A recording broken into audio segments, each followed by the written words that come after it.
What's up guys, I'm Phoenix Master 1 and welcome back for some more Fire Emblem heroes, and this is going to be my first impression and analysis of the Valentine Awakening banner. We did see a bit of them in the FEH channel, but we didn't really know their weapons or their skills, but now we finally know them, and there are a lot of solid units present on this banner. So the first unit that we have is going to be Valentine Lucina. She is an axe armor unit, and she's actually a really solid axe armor because of her preferred weapon and the fact that she comes with future vision. So future vision can just allow her to have better mobility than the other armor units because she can swap the places twice, and this can just help you with the positioning, and it also goes well with her weapon. So this weapon gives her +3 speed, and if she uses any kind of movement assist skill, or if she's the target of a movement assist skill of an ally, then she can give herself and the target ally both the dull all effect. So the dull all effect is basically going to be neutralizing any kind of visible buffs of the opponent. So this means that if you're going to be facing an opponent with fully buffed stats and they're abusing bonus doubler, then Lucina is going to be having really easy time tanking them because she's going to be ignoring those visible buffs. So this can be really helpful in summoner duels or in arena where buffs are really common, and in general having this kind of dull all effect can protect you against a lot of the buffed up enemies, so it's definitely really good for tanking purpose. And then this weapon also provides her with +5 to all of her stats and flat 40% damage reduction on foe's first attack. So the damage reduction is extremely good for tanking again, and this can also stack up with her slot B skill. So overall this weapon is really solid and unique when it comes to tanking. Being able to give the dull all effect to the allies as well definitely helps her be a support unit at the same time. She does have Kestrel Stance 3, which can provide her with the guard effect, and for any kind of tank, the guard effect can be really nice when they're getting doubled or when they're facing some kind of brave weapon opponent. And then we come to the new skill and Savvy Fighter 3. So this is a new fighter skill only for the armor units, of course, and I feel like this is probably going to be limited to the melee armors, and range armors are not going to be able to get it, similar to how Hardy Fighter is only available for the melee armors. So Savvy Fighter 3 only works in the enemy phase, and it provides you with full null follow-up and also 30% flat damage reduction on foe's first attack if you've got 4 or more speed than the opponent. So this fighter skill single-handedly is a really good option for a lot of these speedy armor units that didn't really have many skills to abuse their speed, and the full null follow-up that you get from Savvy Fighter definitely makes them stand out compared to the, slow armor units. And the fact that they can get damage reduction out of this is really helpful because a lot of the faster armor units just have their stats allocated to their speed instead of their bulk a lot of times. So this is overall a really solid skill, and she can have the damage reduction of this slot B skill stack up with her weapon for a total of 58% damage reduction on foe's first attack. Again, keep in mind that the damage reduction stacking is always multiplicative. It's not additive, so 58% damage reduction is what you can get. And Savvy Fighter is definitely a really interesting skill for a lot of the fast armor units. I just want to share some of the usage of Savvy Fighter because I feel like many people who are enthusiasts of those fast armor units can certainly get value out of this. And the first option here is going to be one of the most popular far-safe tanks ever, which is going to be Ascended Fiarm. Now, Hardy Fighter does provide you with the pre-charge and also the extra damage reduction, but still you could get the damage reduction with Savvy Fighter, and if you use Ascended Fiarm with Duo Chrom from this banner, then as it is you can also charge up Ice Mirror. So this is really solid, and this can allow you to have the full null follow-up effect, which previously she could not have. Hardy Fighter only gives you the partial null follow-up. It doesn't really stop the impact effects or the follow-up negation effects, so that can be really useful to break through them. Savvy Fighter Ascended Fiarm could be a nice tech option against the even pulse tie users in Summoner Duels Ranked, so definitely an option. I wouldn't really say that this is necessarily much better than Hardy Fighter, but still it's a pretty nice alternate option, and you can easily use Duo Chrom to both have the Ice Mirror as well as having the Savvy Fighter and the full null follow-up. Winter Manuela is a pretty recent unit who is extremely fast. A lot of people have used her as a merge project, so this is by far her best slot B skill in my opinion because she can get the full null follow-up and still get the special acceleration with the Darting Breath. You can also run Kestrel Stance in her slot if you want to get the guard effect.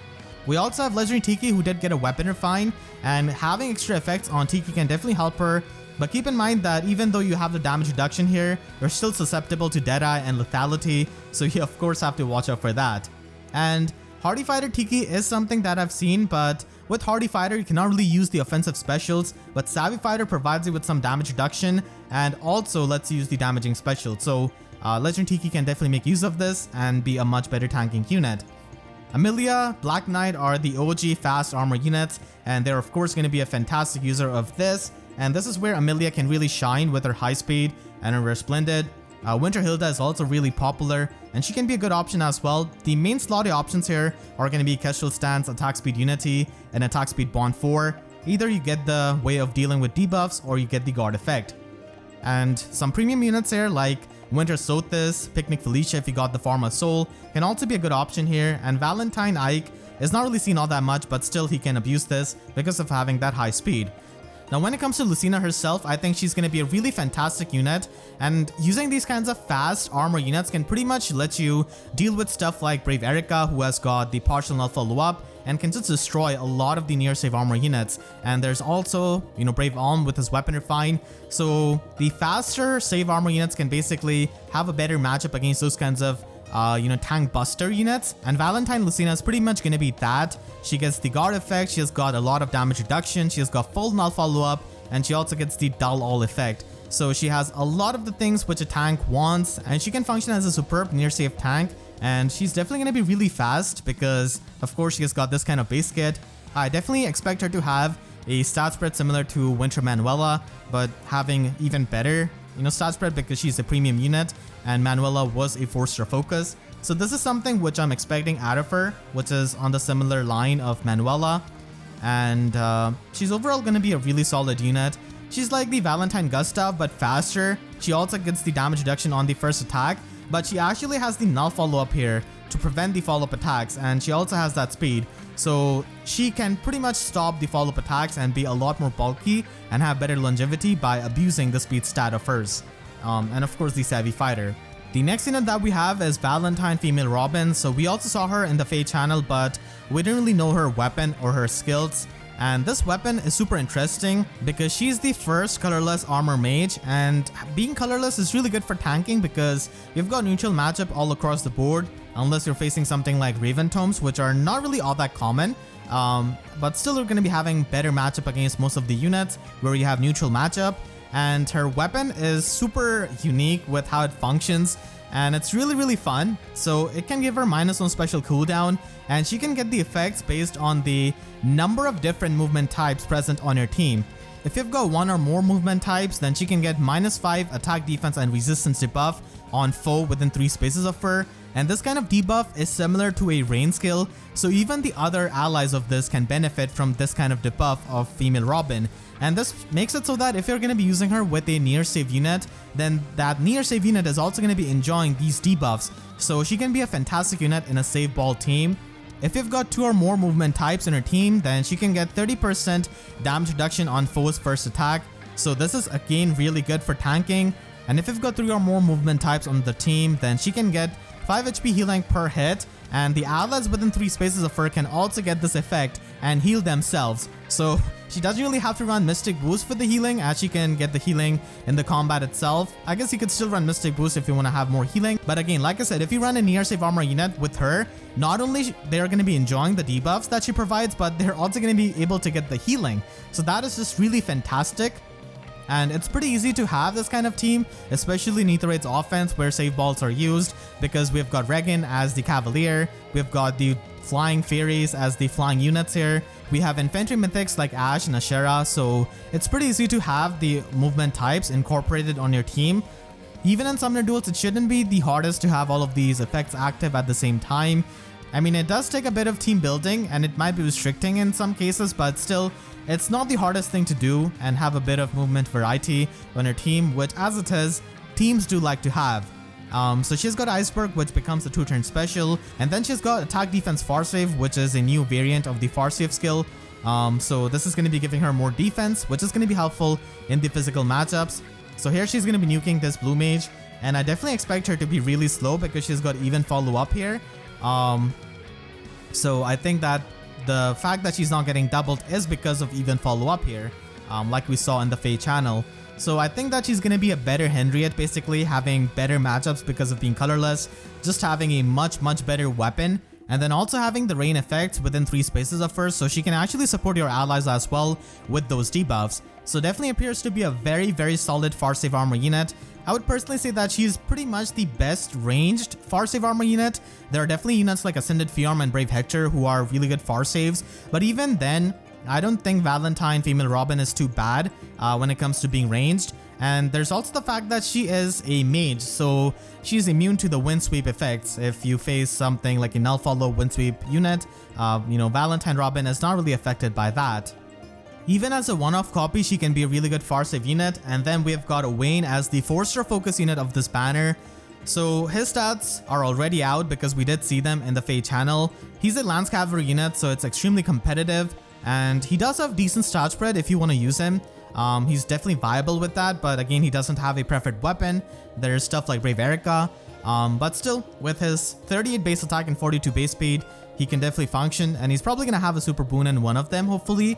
He has got Piercing Tribute Plus, which is an inhittable weapon, and if foe initiates combat or if foe's HP is above 75%, then you can get +5 attack and speed during the combat, and you also get the partial null follow-up effect where you can deny the auto follow-up attacks of the enemy.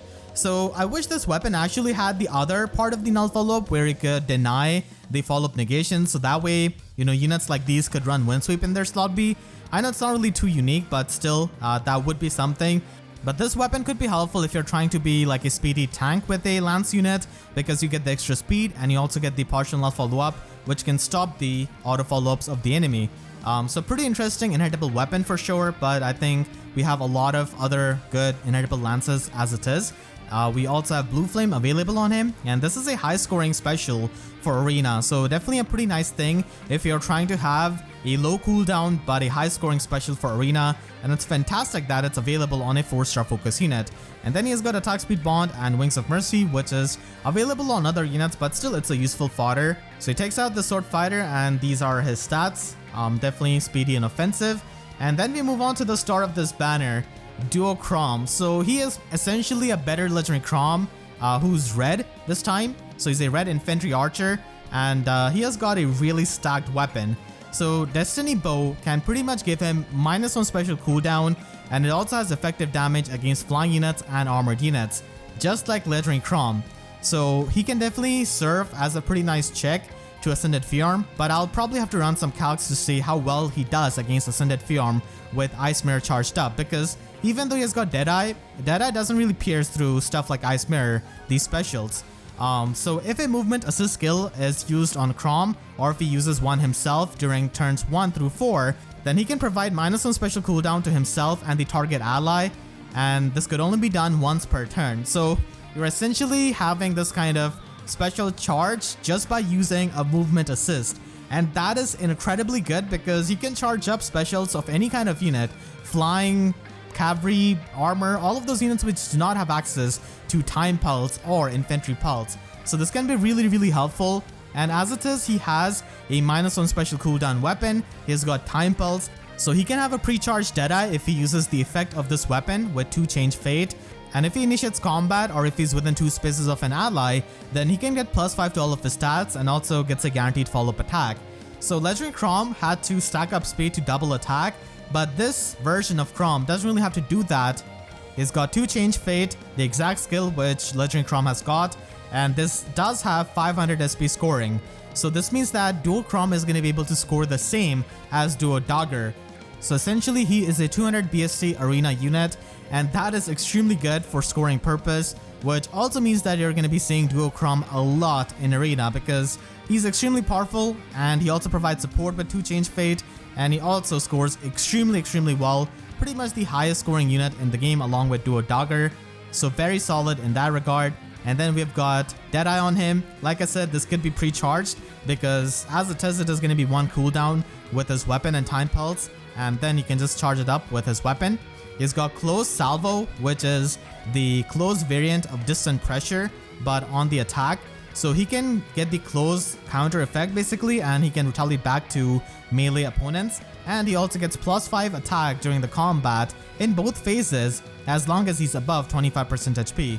But if he attack, then he'll receive the 5 recall damage. So the recall damage can be annoying, but you can run Mystic Boost to mitigate that. The biggest thing which close salvo provides over, close reversal or close foil is the fact that you can get +5 attack even in the player phase. So despite being enemy phase, it can still provide you that attack in the player phase. And then he's got Time Pulse. So not only he has got insanely good fodder, but he also is extremely powerful unit himself. And we do know his stat spread, as they showed that in the trailer. They also showed that in the FEH channel.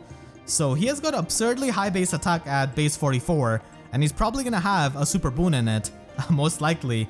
So he's gonna be hitting extremely hard, especially with Deadeye, just piercing through any kind of damage reduction, passive skills. Of course, not piercing through stuff like negating Fang or Ice Mirror, so that's at least something. And then he has got this duo skill, which might seem a bit weird at first, but it actually works out really well because of all of the effects that it provides.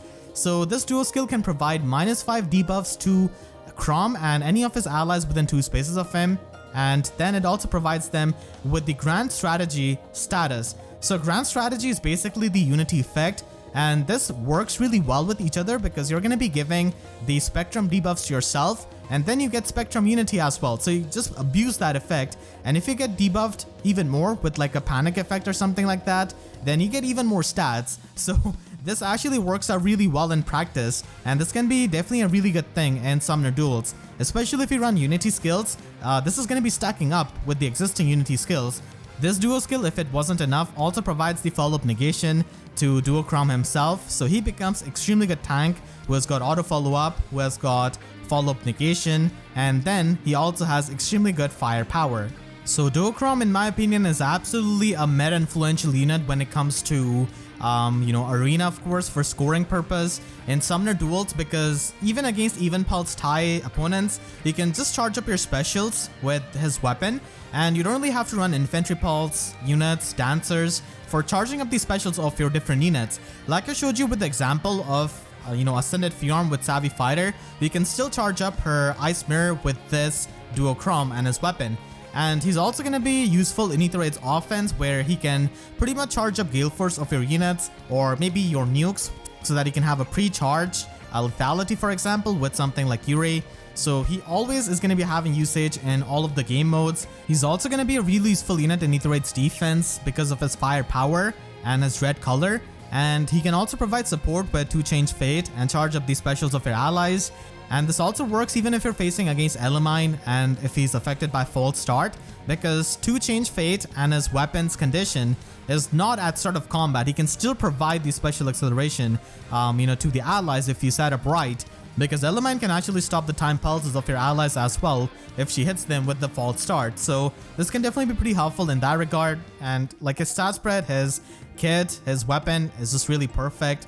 And then in Summoner duels, duo skill is definitely going to be used not only to just stall some turns, but it can actually be really helpful to combat panic or just having, this unity effect. So Duo Chrom is definitely going to be pretty relevant for a lot of time because of his support and the fact that he's a really strong unit. And we also have some solid units on this banner like Valentine Lucina and also Valentine Female Robin being solid, save units even as a one-off copy. But still, you have to consider that we're getting a Hero Rises banner next month, and there's also the remix banner of Era and Reed. So if you're interested in any of those, you could try to save your orbs because this banner does last for an entire month.